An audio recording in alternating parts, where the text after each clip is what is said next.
पाकिस्तान इस टाइम भूखा नंगा मुल्क है। इंडिया पाकिस्तान का हिस्सा होगा। मोदी का एक इंटरव्यू में देख रहा था, उसने कहा जी मैं पाकिस्तान वालों ने मुझसे कहा कि हमारे साथ रब्ता करो, हम आपके साथ कुछ बिज़नेस करना चाहते हैं, कुछ आपके साथ टेबल टॉक करना चाहते हैं। तो मोदी का ये जनाब इंटरव्यू है, वो कह रहा है मैंने पूछा कि मैं बात किससे करूं। अगर उन्होंने रशिया से टेक्नोलॉजी चोरी भी की है तो काम की चीज चोरी की है ना, हम तो पैसे चोरी करने में मशहूर हैं। 20 रुपए की चीनी और मुझे उन्हें 2 टॉफियां दे दी, कह रहे आप टॉफियां ले जाएं, आप चीनी ना लेके जाइए। छोटे छोटे बच्चों को इतना खिलाफ किया हुआ है इंडिया के, अगर दोस्त ही पढ़ाते तो क्या पता हजम अच्छे दोस्त होते। इंडिया कमा सकता, हम लोग नहीं कमा सकते। G20 शिखर सम्मेलन 2023 का बैठक दिल्ली में शुरू हो चुका है। One earth one future one family को लेकर G20 शिखर सम्मेलन 2023 के बैठकों में बात होने वाला है। आपको बता दें कि कई देश के बड़े नेता और प्रतिनिधि दिल्ली पहुंच चुके हैं, जिनका अनोखे तरीके से, भव्य तरीके से उनका स्वागत किया गया। इसी स्वागत को लेकर जो दिल्ली में, भारत के दिल्ली में जो जमावड़ा लगा हुआ है दुनिया के तमाम बड़े बड़े नेताओं का और प्रतिनिधियों का, उसी को चीज को लेकर, उसी जमावड़े को लेकर पाकिस्तानियों के पेट में दर्द होना शुरू हो गया है। आप सुनिए सना अमजद के पाकिस्तानी रिएक्शन वीडियो। क्या पाकिस्तान के लोग कह रहे हैं G20 शिखर सम्मेलन को लेकर, 2023 को लेकर, कि भारत कितना आगे बढ़ गया है कि पूरे दुनिया को अपने यहाँ दिल्ली बुला लिया है। अस्सलाम वालेकुम, नमस्ते, सत श्री अकाल। मैं हूँ सना अमजद। नाज़रीन, G20 समिट के लिए दुनिया के बड़े बड़े लीडर्स, 20 बड़ी इकोनॉमी भारत पहुँच चुकी हैं और भारत ने G20 के मेंबर्स का बड़ा पुरस्कार इस्तकबाल किया। भारत में G20 को लेकर रौनकें और डिकोर जो है वो देखने के काबिल है। आज तक किसी भी मुल्क ने इस तरह की G20 मीटिंग होस्ट नहीं की जिस तरह भारत दिल्ली में करवाई जा रही है। आज इंडिया की फॉरेन पॉलिसीज़ की पावर पूरी दुनिया देख रही है, लेकिन अनफॉर्चुनेटली पाकिस्तान आइसोलेट होकर रह गया है।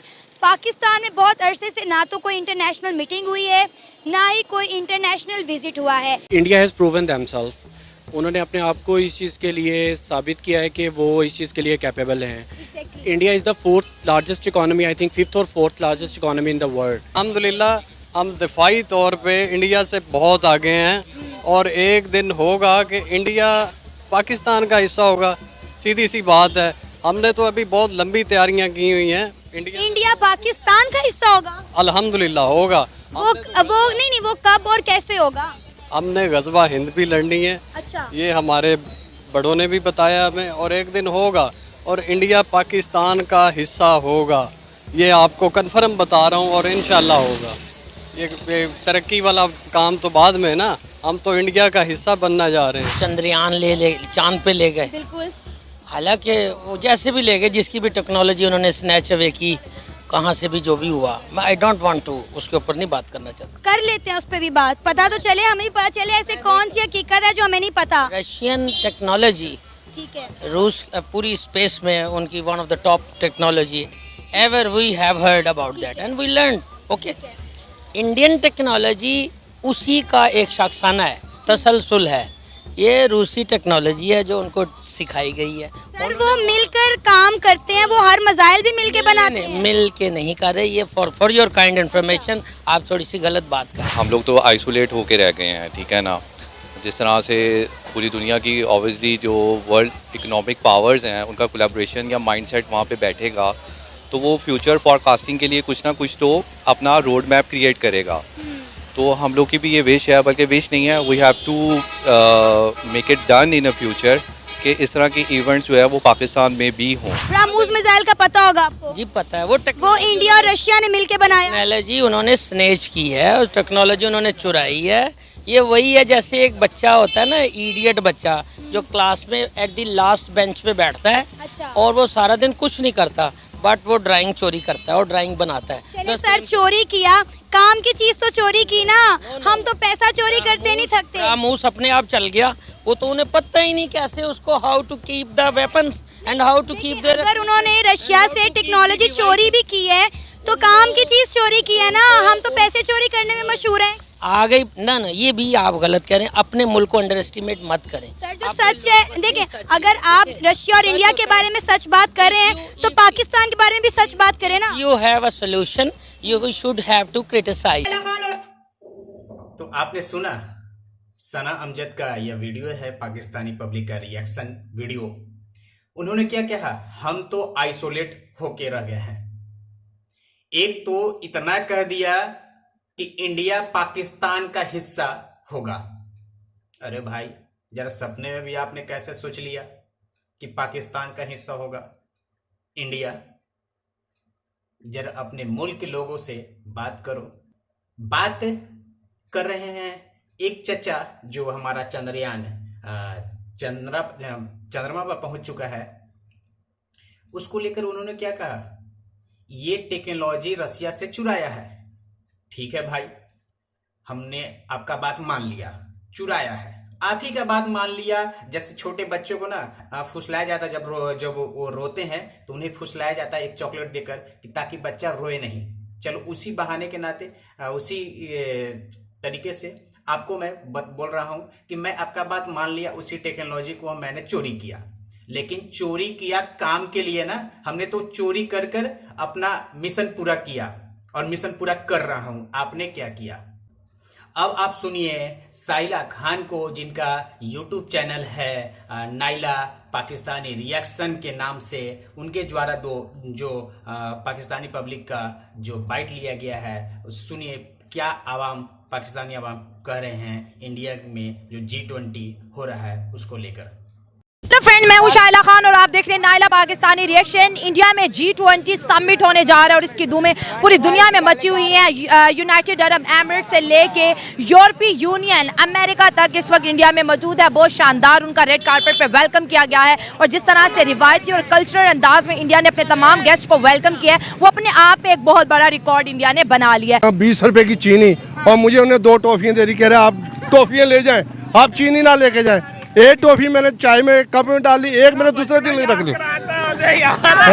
नहीं, ये देखिए ना, उन्हें कहा 20 रुपए की, मैं कहा सर 20 रुपए की चीनी, उन्हें कहा चीनी नहीं, आप 2 टॉफियाँ ले लें। और मैंने 2 टॉफियाँ ले ली, एक कप में मैंने 1 टॉफी डाल ली, एक कल डाल लूंगा। वो कह रहा है यार आपको क्या, कौन से दौर की बात कर रहे हैं, 20 रुपए की चीनी मांग रहे हैं। मैं कहा सर 220 की है मेरे में, बस में हमें पहुंचा दी। सही बात है। अब इंडिया की बात कर ले, वहाँ पे इस वक्त 20 कंट्रीज है। क्या बात है जनाब, उनका सीएम रिटायर हुआ तो जाते हुए पता नहीं जो झूठ है या 26 लाख बेचारा अकाउंट में दिखा रहा है। तो हमारा ये सच चाहिए, सच नहीं है हिंदुओं के खिलाफ नफरत। पहले ये इन्होंने जो पाकिस्तान में जो हुकूमत की है, जो पाकिस्तान में इन्होंने काम किया है, बिल्कुल अपोजिट बुक्स में लिखे हुए हैं। फिर हिंदुओं के खिलाफ बिल्कुल किया हुआ है, ऐसे ही है।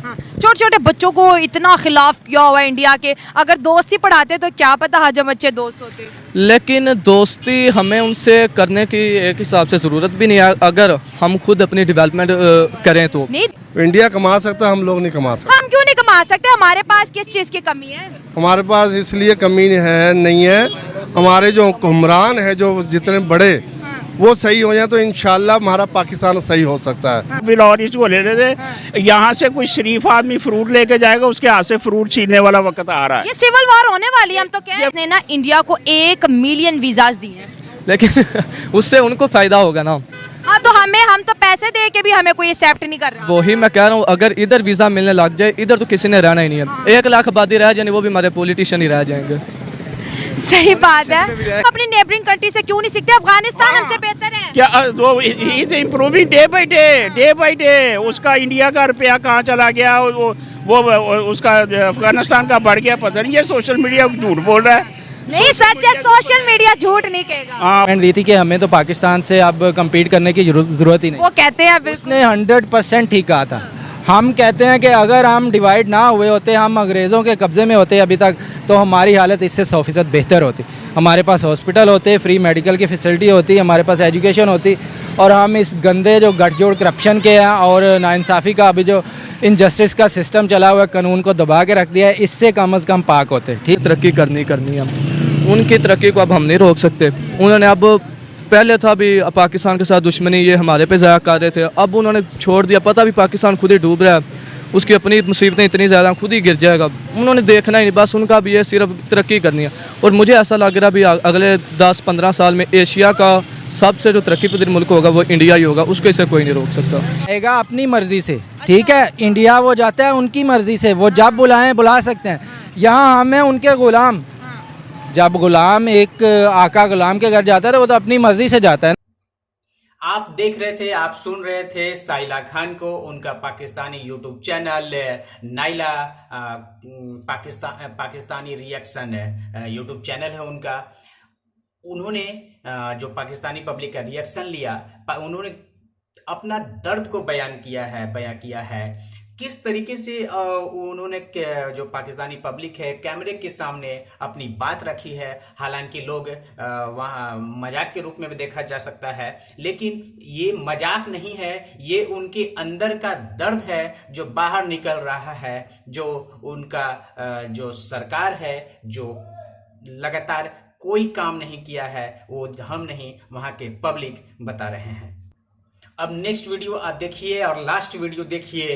पाकिस्तानी यूट्यूब चैनल यूट्यूब पत्रकार सुहेब चौधरी के द्वारा जो पाकिस्तानी पब्लिक का रिएक्शन लिया गया है, आप जरा ध्यान से सुनिए क्या कह रहे हैं। पत्ते की बात जो उनका दर्द है वो बयां कर रहे हैं। मैं हूं सुहेब चौधरी और आप देख रहे हैं मेरा और आपका YouTube channel real entertainment TV. 9-10 सितंबर को इंडिया पूरी दुनिया का फोकल पॉइंट बनने जा रहा है। इस टाइम इंडिया ने अपना जो बिजनेस पॉइंट ऑफ व्यू है वो पूरी वर्ल्ड के सामने अपने आप को मनवा लिया है। इस टाइम वो बिजनेस में आपसे इतना को आगे निकल चुका है कि आपके सामने है सारी चीज़ें, सारे मुल्क उनके पास जाके। अब कल मैंने सुना है कि वो 22 मुल्क उनके 20 कंट्रीज हैं, G20 की मीटिंग होने जा रही है। इंडिया अपने मुल्क के बारे में और अवाम के बारे में सोचता है, और जहाँ पर हुकूमतें आती हैं, अगर कोई मल्टीनेशनल कंपनियाँ यहाँ पर आती हैं तो वो पहले पूछती हैं हमारा फ़ायदा क्या होगा, हमारा फ़ायदा क्या होगा। इंडिया वाले भी परसेंटेज लेते हैं, लेकिन वो पहले पूछते हैं हमारे मुल्क का क्या फ़ायदा होगा और पब्लिक का क्या फ़ायदा होगा, फिर वो पूछते हैं हमें क्या मिलेगा। अब तो बन चुके हैं इंशाल्लाह, और आने वाले सालों में मुझे उम्मीद है कि इंडिया जो है ना वो बहुत अच्छा उभर के आएगा, और उम्मीद है चाइना से ज़्यादा प्रोडक्ट जनरेट करना शुरू कर देगा। जो सूरत हाल है ना, आप कैसे किस नज़रिए से कह सकते हैं, किस बेस पे कह सकते हैं उनकी? देखें, सबसे ज़्यादा तो मुझे लगता है कि हमें इंडिया के साथ भी अपने हालात बेहतर करने की ज़रूरत है। जैसे वो मोदी का एक इंटरव्यू में देख रहा था, उसने कहा जी मैं, पाकिस्तान वालों ने मुझसे कहा कि हमारे साथ रब्ता करो, हम आपके साथ कुछ बिज़नेस करना चाहते हैं, कुछ आपके साथ टेबल टॉक करना चाहते हैं। तो मोदी का ये जनाब इंटरव्यू है, वो कह रहा है मैंने पूछा कि मैं बात किससे करूं, बिल्कुल मैं वज़ीर आज़म से करूं, मैं चीफ जस्टिस से करूं, मैं चीफ ऑफ आर्मी स्टाफ से करूं, मैं किससे बात करूं। भूखे बंदे के साथ कोई रिलेशन नहीं होता। पाकिस्तान इस टाइम भूखा नंगा मुल्क है। हर बंदा कहता है ये हमारे पास आया होगा, इसी सिचुएशन के लिए आया होगा, एक अरब डॉलर दे दो, 1 अरब डॉलर दे दो, 1 अरब डॉलर। यार जिस तरह इंडिया सबके साथ बेहतर तल्लुकात ने, उसने कोई अमेरिका का नहीं को सोचा, उसने तेल जहाँ से उसको फ़ायदा मिलता है अपने मुल्क के लिए वो काम करता है। ऐसे ही है। हालांकि रशिया पे जब सैंक्शंस लगी थी तो इंडिया के ऊपर भी प्रेशर होगा कि भाई रशिया से ऑयल ना लो, लेकिन उन्होंने लिया और धड़ाधड़ लिया। आप सुन रहे थे सुहेब चौधरी के द्वारा जो पाकिस्तानी पब्लिक का रिएक्शन लिया गया था, उस रिएक्शन को आप सुन रहे थे। आपने सुना कि किस तरह से जब वहाँ कोई कंपनी इन्वेस्ट करने के लिए आती है तो पाकिस्तानी वजीर आलम यानी सरकार पूछती है कि हमें क्या फ़ायदा होगा। उन्होंने इंडिया के कंपेयर करते हुए बताया कि पहले इंडिया वाले सोचते हैं, इंडिया के सरकार सोचती है, वजीर आलम सोचते हैं कि पब्लिक का क्या होगा। हालांकि ये जो उनके अंदर से जो बात निकल रही है, ये उनका दर्द है, एक जो कई सालों से छिपा हुआ है, जो अब कुछ सालों से, कुछ वर्षों से पाकिस्तानी पब्लिक खुलकर आ रहे हैं कैमरे पर, खुलकर आ रहे हैं सड़कों पर, खुलकर पाकिस्तानी सरकार के और पाकिस्तानी सेना के खिलाफ आवाज़ उठा रहे हैं कि किस तरह से उन्हें दबा कर रखा गया, किस तरह से उन्हें कुचला गया और तरक्की नहीं किया गया, क्योंकि दोनों देश एक साथ आज़ाद हुआ था। लेकिन फिर भी पाकिस्तान नीचे और इंडिया ऊपर की ओर चला गया और ऊपर की ओर जा ही रहा है। हमारा इंडिया महान है, हम पूरे विश्व का प्रतिनिधित्व करेंगे एक दिन।